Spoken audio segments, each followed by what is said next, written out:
My name is Peter McKenzie, and I'm the owner-broker of Rincon Property Management. And today's video is going to talk about what to do if your property management company stops responding to you.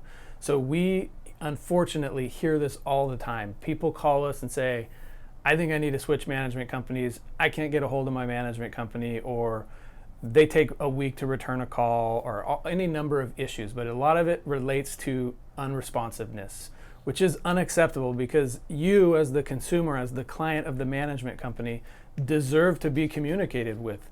You deserve to trust the company that you hired to manage your property.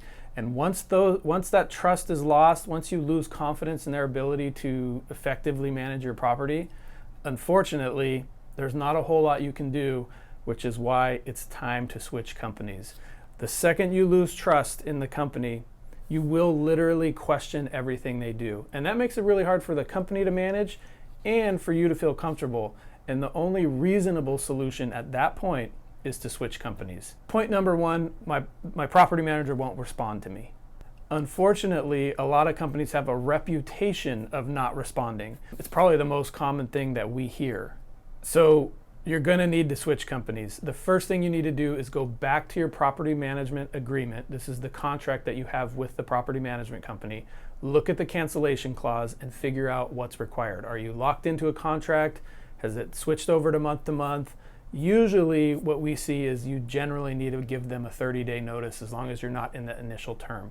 So give them the notice in writing that you're going to be terminating. And then at that point, your job is to figure out who you're going to hire in their place. And that can be a daunting task for you because you have to research the company, figure out what their reputation is, contact them, ask them how they manage property, ask them a few key questions. We have a previous video that goes into detail on how to vet a property management company. We'll put a link to it below if you want to look at it. Don't be shy about asking for actual references. Absolutely look at Yelp and Google reviews. You'll get a good flavor for how this company operates. So once you've vetted the new company and you've figured out who you want to hire, you obviously want to contact them, start the process as soon as possible because you don't want a big gap between letting the first company go and hiring the next company. The other thing we want to talk about is when is it time to call it quits with your current company? So if you stopped trusting them, like if you doubt what they're telling you is accurate or true, it's absolutely time to switch companies.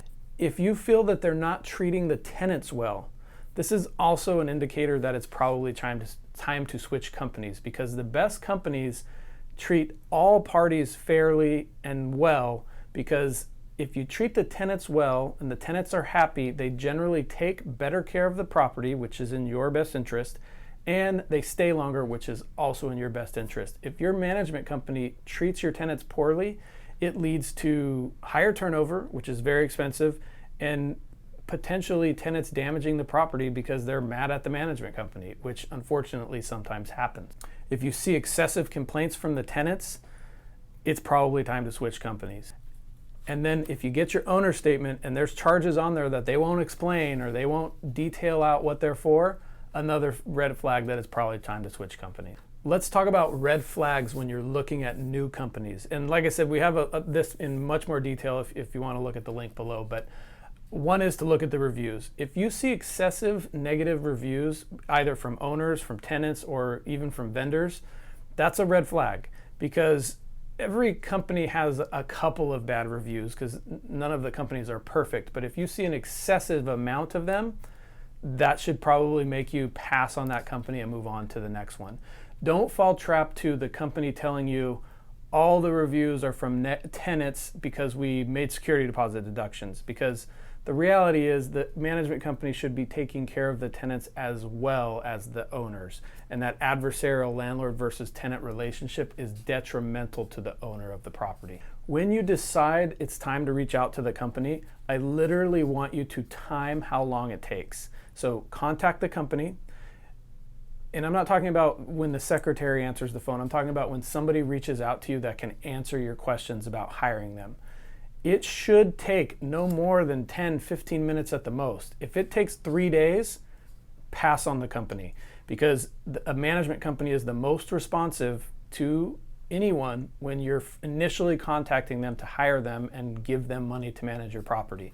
If they're unresponsive then, I can promise you it's only going to get worse. So time it. If it takes 5-10 minutes, great. If it takes an hour, that's not bad. If it takes 2 days or a week, huge red flag. The other thing that's common is when you're corresponding with them, a lot of times this happens via email, if you ask questions and they don't answer them, or they dodge the question and they start talking about something else, that's also a red flag. I've seen it many times where people have a list of questions and the companies refuse to answer them, which honestly just blows my mind. It seems like that would be the most basic thing that they could do, but that's another red flag. The thing with the red flags is, if everyone else is having an experience similar to what you see online and the reviews, or the one that you're having when you contact them, that's what you can expect if you do end up working with them. And if that stuff bothers you now, it's going to bother you 10 times more down the road. So your best bet is to just pass on that company. There's a lot of options.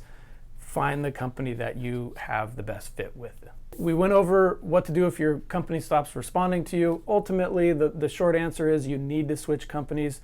Don't get overwhelmed with what that entails. It's usually just a written notice that you want to cancel, and then you find a new company. The best companies, the company that you hire, should handle most of the logistics for you, whether it's getting leasing agreements, move in, move out photos, contacting the tenants, setting up the new agreements with the tenants. All of that is something the new company should handle. It literally should be a phone call or two for you as the owner of the property to put the wheels in motion, and then let the professionals deal with all the logistical stuff surrounding that. Thank you for watching the video.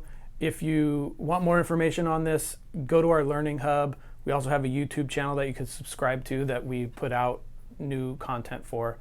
Thanks again. Thanks for your time.